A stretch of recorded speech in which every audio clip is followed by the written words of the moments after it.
live chendo mari mar Rameny County urichi makawuni nyonya mageno agomba kod migosi Steve Owiti MCA morito Kolwa East mantiere Kisumu East Constituency County ma Kisumu na chielo kum MCs yoko makamora mara monegi to ineno Governor Peter Nyang'nyong to nikeche gidhiro agenda mar sirikal onyisa ni Haron gige sirikal nyaka tim e yone roma yot giwacho ni sani giwe wach ni mar pingro gi sirikal kata kamano igomba kamar mondo migine be en yo mar gotoche gi japiny matimore e yo makare koso en goyo waya musik bedo kiwacho ni ginindo kod sirikal na chiel chande telo mar ngire Peter Nyang'nyong nyaka sani gina bich nyaka na yere ochopo kanyo dhi mbele kod jo Kisumu koso ogo Kisumu penye live chino mari mar Rameny County nyinga en Haron Otieno Mheshimiwa Edena Dejero Adhe maber Haron ndalo mang'eny antie Haron wantie yes kamano chiemo terinade wadhi maber yes ditire gik mathoth matimore siasa wachaka ne kod siasa masani eri ineno gik moko dhi nade jadong bende en kaka ne uparo ni nyalo beti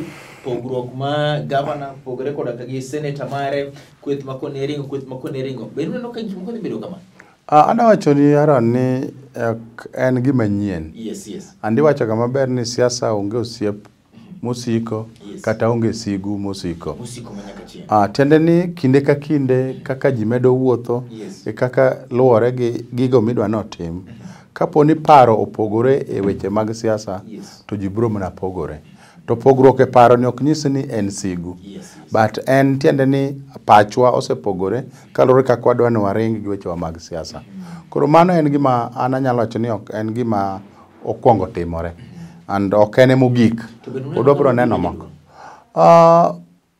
pogruok ailago ok nega kabiro pogruok mag siasa ok nega kabiro kata mana samo wueni mana kaka inyalo neno kata at the national level onge ng'ane nyalo wacho ni chieng' moro negi paro ni our president the people's president ma en migosi Raila Amolo Odinga ne nyalo biro mamosre the Kenyan president Uhuru Kenyatta magi wach ni koro watiyo kanyakla achiel and magi duto te king'iyo kata ka wuodhno nobedo bang' mosruok gi gik motimore mochopo kama ji wacho ni hapana mago gin mana wuondruok gibiro chopo odiochieng' ma jogo biro timore nade biro were anyoche neno kochopo kama koro Uhuru Kenyatta owuok yanga mowacho ni en oseng'iyo moneno ni ng'ano makoro romo bedo jatelo bang'e en moluor Raila Amolo Odinga mane kama piny ochomo so ok ne ng'ato nyalo ng'eyo but nikech siasa gin weche ma losore saka kwa medo wuotho odiochieng'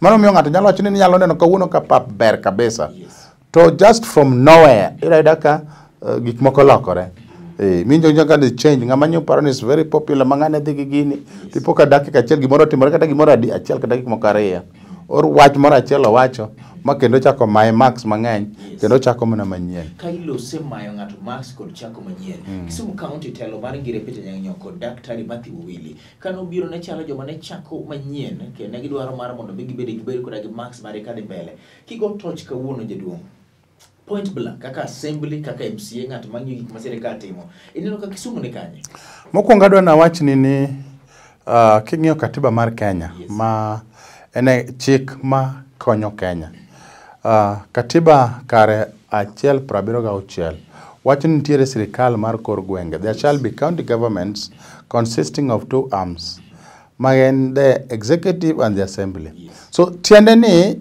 sirikal mar county ma Kisumu en gi bede gari and those two arms bede gari ogi nyaka tika nyakla mondo sirikal owuoth e yo makare nyaka kon gin gi distinct roles gin gi gigo mondik maler ni mai tich ma assembly timo to gimoro mar assembly koko timo to tiende ni the executive arm bende ok bitimo tichgi so there is no way minyalo separate the two and wacho ni sirikal mar Owili mar Governor Nyong'o Owili but wacho ni the sirikal mar county government ko telna gi Governor Nyong'o gi deputy mare kod speaker marwa mar county assembly wasedhi nade adona wacho ni nitiere very distinctive things inyalo paro the 10-point agenda mane governor ochakogo one of them nowacho ni implementation mag the KUP the KUP projects pesa ma ne wuok e international community World Bank and other donor funded projects ok ne gin gik ma Governor Nyong'o ema nokelo fine no yudogi and for 5 good years some of them no bedo negotiated before kanepo county governments obiro in place. But I would tell you ni one of the success stories mawango any what the county government makisumo no fail to timo. County government mokwongo was under Governor Anguma. They failed to implement. Now tamogi timo gik mane oketi manosayudi gi pesa manosebedo tayari. Mano chopo kama koro jogi the World Bank and the donor community were threatening negi wacho ne gin gi kawo pesa gi dongo. So achiel kuom agenda number 1 ne en mane governor chiko jopiny ni pesa wa ok bilal to bro dhigo. And king'iyo kawuono main pesa gi main projects gi otim gi. And that's a success. Though you watch any person like Kisumu County, but mana di bire kalau recorded as a report. Yes. So person bene bire Kisumu County. Yes. Kaingi yo kamane ekawe Kisumu ga Kisumu neni tire. Lokod kama Kisumu County kurun tire saniri. Inyalo ngiyo chien mi wachi ni oyo. An kaka MC, an kaka jo assembly mago touch na serikal. Adieri nitire gik moko steps moko kosonge. Nitie steps mogo. Yes. Awacho ni mokwongo ni step number 1. Any gigo manoido manonego beni no setim to poko tim watimogi. Okay. Almost all makata kapo nitie moko mapoko rumo to gin at over 70% complete. So that is a success story. No sayo serikal manubire toke nikech gina mane iketo laije. No, magi gik mane giyudo. Let me tell you the disadvantage. Gimomiyo awacho na dwa sayo gi. Yes. Dine gi tim tijegi ma pesa gi room. This government did not negotiate with World Bank for more funding. So because no, but I'm telling you, ni dine pesa go tima ber ma room matim those projects kanidwaroge. Kawuono mo weni dikorwa implement another phase of donor projects, which means we have lost 5 years mag another funding. So pesa madino biro no ok nyal miwa nikech mokwongo mano okotimo na dokotiyo. So that is a disadvantage. Mana en gima nyakwa yiere ni was a problem. But having said that, kawadonjo, achiel kuom gino madana wach ni is also a success to me. An mokwongo kaka jaod bura ma represent Lolwe East. Ne wayudo ka the budget ma was in place. Ko yiera jakom mar budget. Watimo analysis mar budget. To I don't need there was skewed distribution of resources. Skewed in the sense ni nentie wards moko. Money me a lot of money.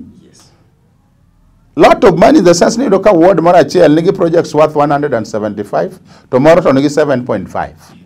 Okay, lupenyo moro ni kapok idhi mbele kar kanyo be nitiere chik moro magayo kaka pesa dhi awards ko chen ni ng'ane chane chigni gi governor ahinya eno pesa dhi mang'eny kose mondo bine kel gima nyalo luong for lack of a better term the discrepancy mane nitiere kind pesa gi gini ne onge chik ma kinyalo paro kanyo cha wawuoye wache mag BBI.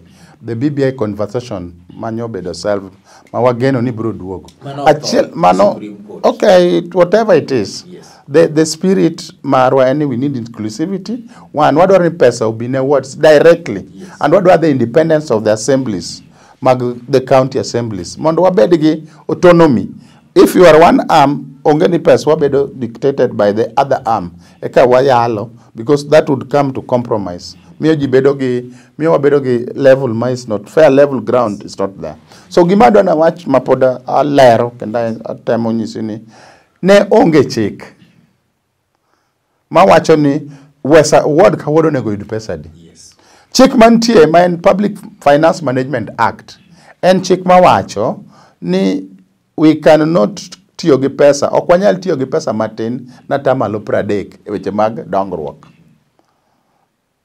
Ando nego beni weche pes mag wago ma okelgo ka wan gi bilion 10 okonego beni matin ne bilion 3 dhie e dongruok mane chik mantie and onyalo timo kata mana 3 major projects ma development but kan wabiro to nwabed gi governor piny to wacho ni the spirit of the law chik mar devolution wacho ni we must devolve to the lowest possible level. And it's not only by saying we'll create villages. We are creating villages, and in those villages, we must allocate resources to develop those villages. And this brings us to the point of the World Development Fund mice being Manidiro BBI. Yes. But one kakajo Kisumu, yes. We had agreed with the governor, Professor Peter Nyang'nyong'o, in each and every budget, nyakwabergi bare minimum, madhie each and every ward. In the 4 years, we've had a situation where we've always had not less than 20 million going to each and every ward. Yes. Now, Kucho per ward. Tenen samosa the award Kucho. Nitiere onego beno de maromrete, but okonya de maromrete nitiere other projects. We have 3 kinds of projects. When we talk of development, one development in 3 categories. Mokwongo one flagship projects. The flagship projects in projects ma governor, madongo, masirikal, the legacy projects. They are supposed to spur development across the county. There is this water project that you want to do. And it must not only be a project that will be funded by the county. They could be donor funded, it could be national government funding. So that those are our legacy projects. That the governor said, when elected, I will be able to open up the lakefront. All right? Those kind of things. It's not something that can be budgeted within the county resource base. Then you can look outside the box. Mondo ngini, irekakanyalo yudo more funding. Mondo this legacy project madarino chopkar. The second project, I call them departmental projects. Again, facilitative in nature. What is it that the health department needs? Mondo get team tijegi, get deliver. They need vehicles. They need ambulances. All right? They need facility equipments and all that. Those are departmental. All right. Well, actually, departments can department. Migepe mag county, mag serikal mar county. Nitiere gigo manyaka gitim. Wawe weche mag thieth. Weche mag thieth kwa ng'eyo. Mondo wabed gi thieth maber. Nitiere gigo masinde midwaro septal. Ambulance nyaka bedi. Wanyaka wager gik moko achiel ariyo adek. Mago gin departmental. Mtokni gi gik machal kamago. Mondo nderni opa nyaka wang'iew tingni. Okay? Then the third category, migawo mar adek mwawuoye and projects my ward. Projects mag ward gin projects ma specifically jo ward ema wacho niya wan ndara ma a Rabuor kochomo Angola kadhi Wildo onego time nade olose. Kata ward wa kamae kimakame wanodware ward. Yes. Okelo penjo bero moshima. Ingeni japiny maneni sani eno kong'eyo gik mang'eny. Nitiere jasisa moro wacho ni kizungu mingi. Eno kong'eyo gik mang'eny gi. Kendi gimong'ien to bende ndara mano sing'na i governor yauna. Bende weche mag chiemo mano sing'na bedo yauna. Bende weche mag pur mano sing'na bedo yauna. Kaming'ie e wang' no ero. Kopogre kod bedo ni samo itimo chendo kod serikali. In kaka japiny. Ineno ka gigo tim?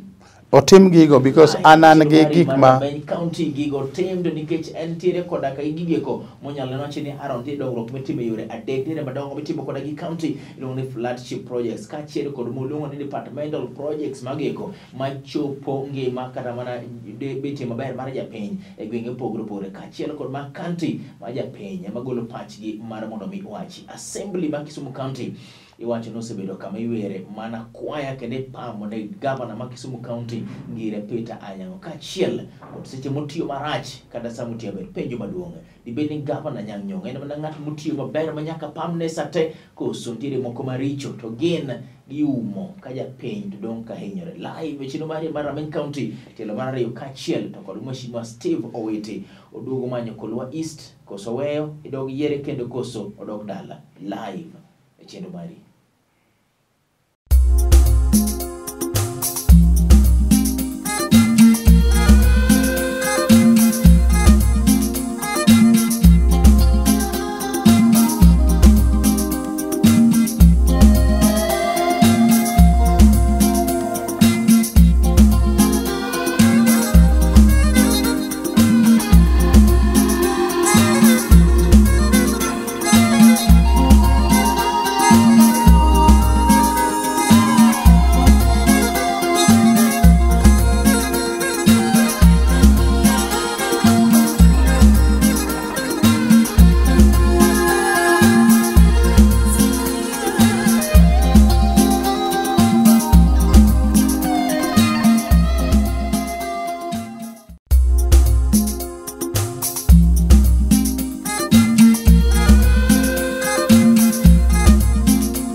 Kachiel chendo mari mar Rameny County seche ma modho piga mar ndig mashima Steve Owiti nyisa ni Haron wach mar otanda mwache no wasikwan ni miri en wach mani kawuono ni adwa lose once and for all omi thuolo mar wacho kachiel kod en wuon odogo manyo Kisumu East koso kodog manyo Kisumu East nyinga en Haron Otieno ma en Rameny County Lolwe TV nikech gini en maro igni apar kod wiye ka wakenjo jotelo gi kumdara mondo mikel kawana wapenjo gi penjo motamo jomoko penjo mheshimiwa unende otanda koso kunendo to koso serikal tiyo mana maber manyaka pamne sate koso awacho ni wan kaka members mag county assembly wan gi platform andado na nyisi wan gi yo mayot mwanyalo wacho godo wechewa without necessarily resorting to fighting okochuno ni nyakwa dhao andaparo ni mae paro mang'eny josebedo go ni onego bed ni ugoru uwacho weche matek upingru wahero siasa mar pingruok gi wacho weche matek but aparo ni kaka assembly an kaka member mar assembly and moloyo kaka jakom mar budget anyalo gocho ne governor mara men Professor Peter Nyang'nyong tanyise ni governor there's a problem mwaneno ka and it gives me the audience so miya thuolo mondo discuss kode and kwa wacho ne ni marach to neno kao an action nitiere action manosekaw nitiere ministers mosebedo mage ma had to be fired because the assembly said ni let us talk these people are not delivering action and marry or we do the action situations osebedo wan nyaka gi impeachment maning'eyo maber man wabedo godo ndalo mancha wan assembly and all those kind of things no the point any when we sit down and say ni this is where the problem is can't we dialogue is also a way of oversighting and if there is cordial relationship jomoko neno ni onego bed ni ji dhao kama nitie dhao onge dongruok ng'eni gima lit ni moko timre Kisumu malicho to kulosi unudhu bede aput doro rupiny kaka jotelo ma en kaka ng'oma timore malich ang jango jomoko penjore gin kaka mane common knowledge mheshimiwa ne adiri karam na pes mwacho no biro Kisumu County kae tire mathoth mi penje ni autigo do nade okwa wach ni on gima rach mondo mi kikulosi bendo kwa wach ni ber mondo mi ugoru kata jotelo yanyere sate but jok modhielo japiny to ka on bende dogu loso to kunyis jopiny gik ma utimo giki adwa na wach ni oversight anyisi ni tij MCN gin adek maduto wang'eyo ni representation achung' e lojo Kolwa East two and legislation and loso chike ma an kaka jakom mar budget I have to pass ensure ni bills the all money bills obedo passed and assented by the governor mondo wabed gi chik ten chik loso chik o committee nano chuna nyaka bede process mar loko chik legislation there's no doubt about that then oversight ng'iyo ni aneno sometimes sawinjo ka jiparo ga ni oversight en dhao or the ng'iyo gik moko gi wang'i sort sight mar wang notane debate moro e gweng'wa kuchano ka ng'ato describe nani oversight ni onego bed ni wuotho kiloso daraja te ng'iyo ni to daraja timo nang'o it's not literal sight mar ng'iyo gi wang en ng'iyo ni to ka wasewacho ni mwaloso budget to be otim implementation mar that budget ka wawacho the finance bill onego bed ni wachoko revenue what are the gaps ang'o motimore momiyo nwadwa ni wachok 1.5 to we can only reach 1 billion to giwacho ni nyocho kwachoko 1.5 billion locally nikech nye nitie corona which to ng'ata neno ni there's a problem two ang'o me pok uchulo basari pok utero pes basari jo piny ywak waluongo minister wacho ni gima chandowa en the calendar mar schools olokore calendar mar the county government okolokore our schools wadwa recover now mondo wa recover the lost nyak wayud kaka wayudo higni manyocho lal ndalo corona higni ariyo ka koro odwok program machiek mondo but pesa to donjo kawaida koro kama ichungi yes ineno ka utiyo maber kaka assembly koso kutiyo maber kaka assembly there are challenges watiyo but if you were to rate us we are over 50%.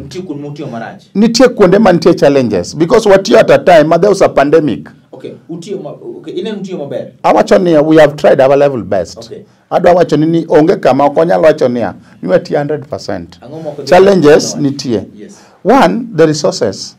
Nyocha there was a problem. Two, there were things manwa wacho kanwa donjo as a ODM party. Manwa chiko no be no atimo. Unfortunately, the ODM did not form the government. ODM mar party wani oknoloso serikal. Unto form government. Was form mar. So, ibro ido ka pesa obiro, tido ni pesa mobiro, there is always a deficit in our budget. Man number one. Two, there are things ma one seche ma wanoko ka. Inyalo neno gi kiparo to there is procedure manyake lo eketemgi. Adwa na nyisi kuom ranyisi wadwa loso ndara. And wayudo ni ndara, the engineer's estimate wacho ni ndara no en 10 million. Midwa loso godo ndara no e ward no. An gi japiny no ni pesa no ng'eny. But in that estimate nitiere 16% VAT. Yes. Mano suru manyaka chul entiere ene iye kanyo. E pesa mar 10 million nitiere about atamalo 30 meno ala mar contractor. Pesa no king'iye 20% plus 30. Iseduogo to 50%. 16 and 36. 36. Donge? Yes, iseduogo to 75. 74 donge. Yes. Then if you are looking at that, there is another 3%. Yes. There's another 3% mar pesa no. Mabende king'iyo tibo yudo ni is also towards tax. 61. So that 61 kigole other anything to ini seke to 10 million. 10 out of that 10 million you're only talking of Around 50. 50%. Around 5 million. Yes, 5 million. So to Japan, wacho niya, gini no negolos ki 10 million. Pesa no timore nade o dhi kanyo. Those are challenges ma when you now go there on the ground. You don't need inibro wacho aya tu. Awacho ni chiko jopiny ni abro teronu daktari hospital machiga. Chiga hospital ma wacho ni is a dispensary which is a level 3. Level 3 or level 2. Yes. Of hospital ok nyal kete daktari until you get to level 4. Miriambo muwacho ne japiny kar munisi japiny no an kaka mheshimiwa Steve to mae manyalo timo to ma to kanya timo en manyo mbulu ka ugeno mar japiny kete vitado kidonjo ne japiny geno mar kete dier ot. No, adwa na wacho ni seche ma mane omiyo an kaka Steve Owiti sama na campaign na nyiso jopiny ni miyauru kura adhi gimoyudore atiyonu kochopo giko abro duogo mondo akelnu gimwaluongo ni scorecard. Okay, ma inok ni chiko jopiny ma madhi timo. Na nyisogi ni weche mag somo wadhi ng'iyo based on gima waneno. County mheshimiwa Steve Owiti wacho ni eno nyiso jopiny ni terauru adhi ati to matimo ero chiegna duognu mondo mi une live cheno mari mar Rameny County. Mheshimiwa nyako tik wach mar kaka ung'eyo ni nyaka lose gima bende timo kod kiduogo jaduong'. Penjo mara mogik kar kaeri in king'iyo Kisumu County onge gimoro kata chiel minyalo kono dhi marach mano nyalo lose makizuno taking a position as a government as a simple one give marach nitie achiel implementation of projects. We've had a problem and wasebedo gi lweny gi the executive manitiere kata projects mano approve mo allocate funds ok notimgi because of laxity or negligence or maybe omission mar certain kind of departments. Mano is a problem mano. Two, nitiere programs manu wachako manu nego benitimo for instance nwafwenyo ni mondo watim nderni wa because kaka koth no chwe mang'eny wadhi gimilo ni machine based. This matter was fought for no gorwok godo miro nyaka ka jok monego beni konyowa implementation oyaw lweny gi the same program. Okay. So these challenges machielo and ng'iyo ni to pesa tie yo manade and despite the fact ni wan gi jowa mosetiyo chudo has been a problem. The pending bills, you know, moga some of the challenges, mwasayalo, maomiyo kata some of the ministers had to go home. Okay. Yes. Koro seche ming'iyo gigo, ibro yudo ni king'iyo our performance as an assembly. Wan kaka jok od bura. King'iyo wa objectively, without tibo yudo nitie gigo mwasetimo and there are actions that have been taken. Momiyo as we speak today, the first 2 years of our government, there was a lot of wars. But we started stabilizing in the 3rd year. Unfortunately, when stability chakobet, to doka corona benentiango in between. Koro resource marwa, base marwa, was kind of odok pain. But still, anyalo wacho nini an kaka representative man Lolwe East. Anan awacho ga nitie gik manyalo siemo. Nitie dongruok mineno kendo misiemo. Siemo no jaduong' asinyiso kiduogo. Sikiro nikech director mara Zero Babeli nyisa ni sa rumo na jaduong'. Adwa wacho nini kibiro Lolwe East wagero hospital obino. Kibiro Lolwe East under health wantiere gi maternity wing chiga. Kibiro Lolwe East wan gi box culverts madhi ang'wen. Adwa nyisi kendo gik ma wacho nigi are documented and I'm going to give you my scorecard. Gin gik ma ano ko wacho wano wacho ga facts. Onge gimwa wacho ma is not the kind propaganda. One gi about 4 box culverts, bridges olelni. One tiere gi nderniwa ma we have worked on over 20. One tiere gi ECD classrooms 2 each, watemo 2 units ariyo because ECD and PP, ECD 1 gi 2. To wasetimo ariyo complete in 2 schools. Ariyo mano wayudo kok notieki no watieko. And we have another 2 in the budget, and there are other 2 more ongoing. So that means about 8 ECDs more we have touched. Kidhiye weche mag sports. Ibro neno ka we have issued and we have been supporting. And as a person, I have my foundation, Steve Witi Foundation, mana register, but it's also supporting education. Man gi nyithindo manwa chako godo. Ki apart from the governor's scholarship, and nyithindo mabenda miyo scholarship gi support matin. Mario kuomgi already at the university. So these are some of the things I would tell you. I have a clear scorecard. Kedir Jopur, asemiyo gi sani over 40 generators. Magno gitim godo smart farming. Oh. 40 generators. Counting. Yes. Okay. More than 20 million more wachoni. Okay. We have given our farmers. This is now supporting our farmers. Mondo gitim farming. Fair. Iduogo manyo komni kosukiduogo manyo komni. Amanyo komni nikech I have to defend. Gik mwa wacho gitema wacho nigi wasechako tich. And tich nitie manyaka watim. Koro nyaka wa defend sitwa mondo gigo modong. Anyisi ni nitie ECDs wasetieko mana ariyo are in the process, are in the budget. To nitie skunde wa mamoko nyithindo pod bete tiango tia yen. But with that good foundation, ka waonge gi keto mise motegno, to somo ok nyal bedo maber e gwengewa. Seche mi ichung kendo miduogo dire jaduong'. Nitiere joma wacho ni sani ODM go consensus, direct nomination, universal suffrage kaachiel kod delegates. Iyiero mane mondo bende yiero go? An adwa wacho ni an as a member of ODM, member number, live member by the way, 1743. Nyocha nwadhi Nairobi as national delegates conference, and never resolve, never ngado. Ni 1, inyalo yiergi universal suffrage. 2, wanyalo timo consensus. 3, wanyalo tiyo gi delegates. And the 4th one, and direct nomination as provided for. Any method mantiere mais in this thing, ma we resolve. And I said yes. So asiro gi any manyalo tiyo. There are different circumstances. Dio bete kuonde mopogore opogore. Nitie joma nyalo bet piny ma wuo ma wach niya wan wamiyo ng'ane. Which is okay. Direct ticket e Lolwe East. Nadiri koso kadiri. That is rumors. Wacho mana ni malingling ang owuok kanye ngadhi miya. Malingling en gima ng'ato yudo. Nyalo dir nikech pok ochopo e tiyo piny. To rumors to gin mana weche mawacho. Direct ticket kapo ni dwa miya because the party neno ni I'm an old member. Banks joma chungo te.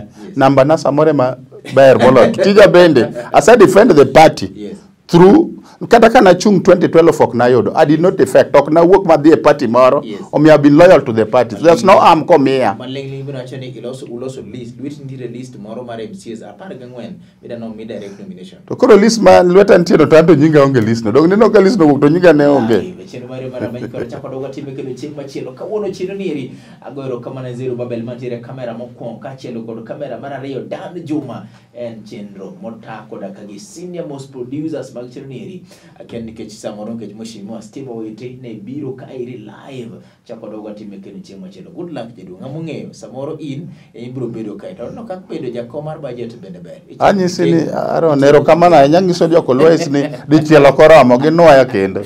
Dichielo koromo chako dogo nwaya kendo gweche na magweche mag Mheshimiwa Steve Witi bedo gitino maber riti makawuono.